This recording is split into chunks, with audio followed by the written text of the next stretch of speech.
5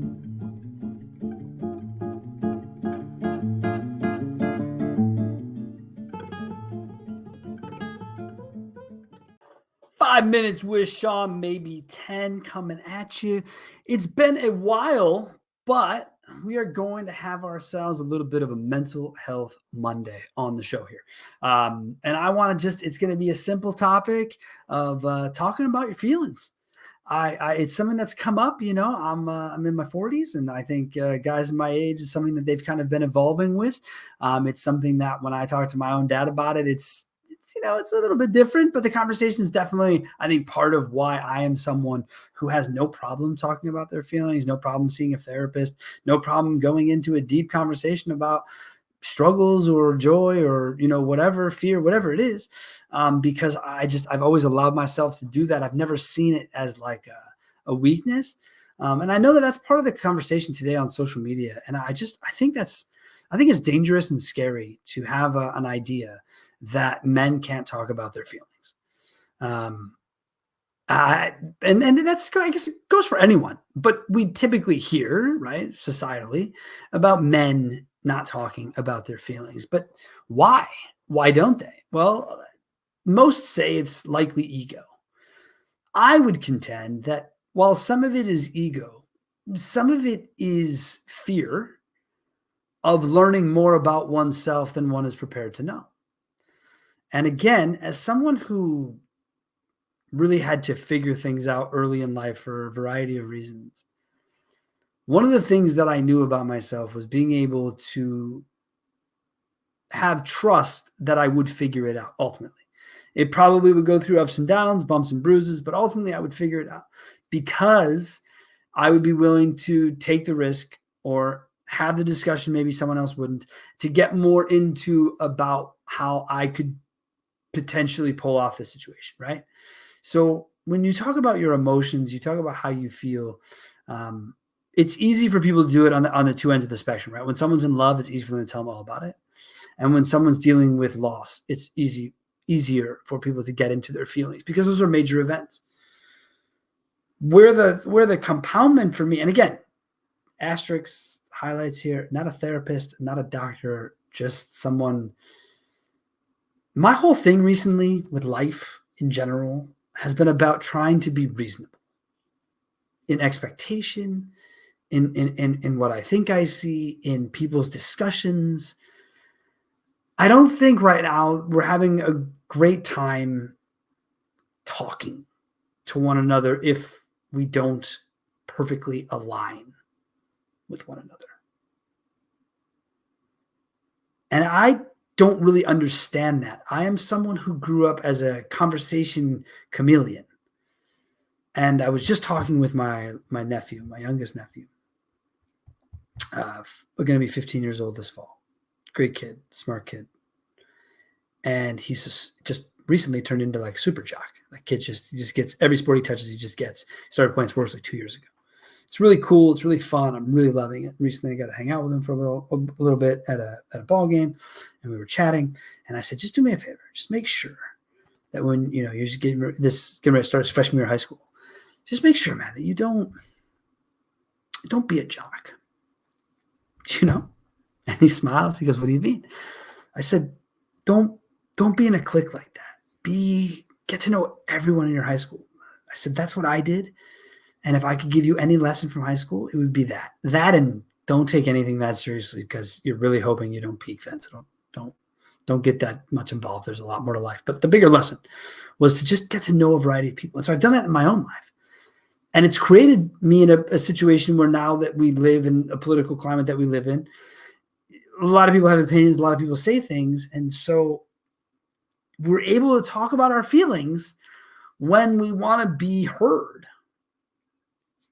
But my point of the compounding is that if every little time you don't talk about your feelings or you let something kind of be brushed over, those things add up, and then you ball up, and then you lose it, right? And you have a breakdown, or you have a falling out with someone, or something. You could say something you can't put back, and so those are the kind of things that right now, with where we are as a country, I think it's important to be reasonable with one another. I think it's important to listen to other people's sides and try to see if there can be a discussion. Now, I get it that people in the political space, religious space, whatever it is, the discussions can be difficult because people get heated. People immediately take it as a problem. Trust me, I've recently had my own problems with this, even as someone trying to be reasonable. And I was trying to be reasonable. And sometimes my being reasonable in an argument can really piss people off. As a matter of fact, one of my buddies was there when it happened. And when we left, we got in the car in the Uber, and he's like, dude, just so you know, your argument style would drive me up a wall. I'd want to punch you in the face. And I said, I get it, because I don't argue. I stick to facts and I stay super calm.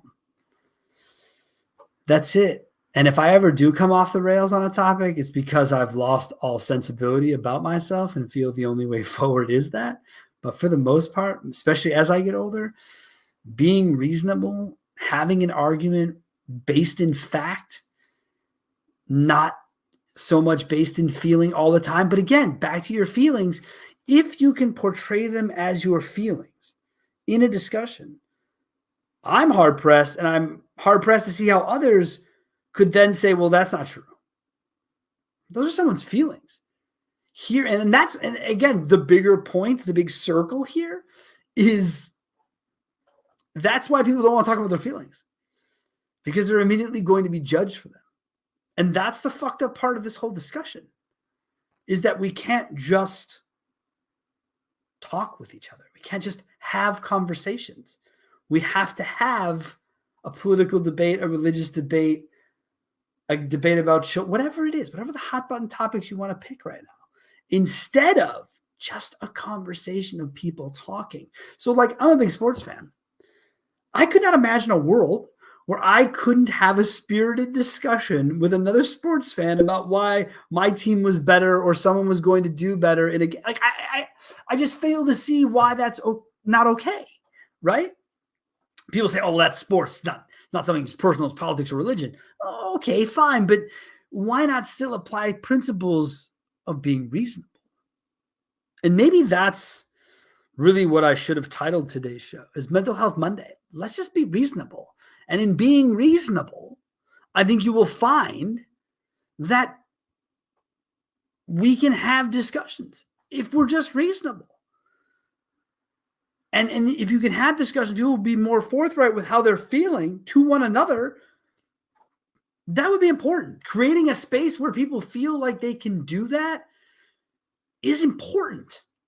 It just is. And as a kid who grew up in therapy and sort of got the idea of, okay, here's where this can benefit me, and here's where this is, and here's what it feels like to talk about the deepest or the darkest or whatever. That's a big deal. I'm not here to tell you go out and deal with your childhood trauma. This isn't Dr. fucking Phil, okay? It's probably not a terrible idea. You know what I mean? But at the end of the day, all I want you to really do is just talk about how you're feeling. Be honest about it. If that means creating content around it, go do that. Do whatever it takes. Write a journal. Just be willing to talk about how you're feeling. And when we talk about how we're feeling, the other people in that space need to be reasonable in their response and in what they expect this to be. Sometimes, and I think it's an important lesson to learn in business and life, sometimes people are just talking to be heard. Doesn't need to be fixed, cured, or otherwise. It can just be to be heard. So again, easy for me to say. I've got a weekly podcast that I created almost out of this exact reason to do. And so that's what I do. And I don't want to act like it's easy for everyone. So if you struggle with it, everyone knows how to find me. Find me. I'll be an ear to bend. You can talk to me about it. I will be reasonable in my response, no matter what. So, and I'm sure there are many people like me in your circles. So just don't let ego, don't let machismo, don't let fear get in the way of you being the best you that you can be. That was pretty deep right there. I hope everyone was good with that for a Monday or Tuesday, whenever you take in this content. We do appreciate it. Go out, have yourselves a wonderful week. Next week on the show, we'll be sitting with guests you're definitely going to want to hear from. Have yourselves a great week. Thanks a lot.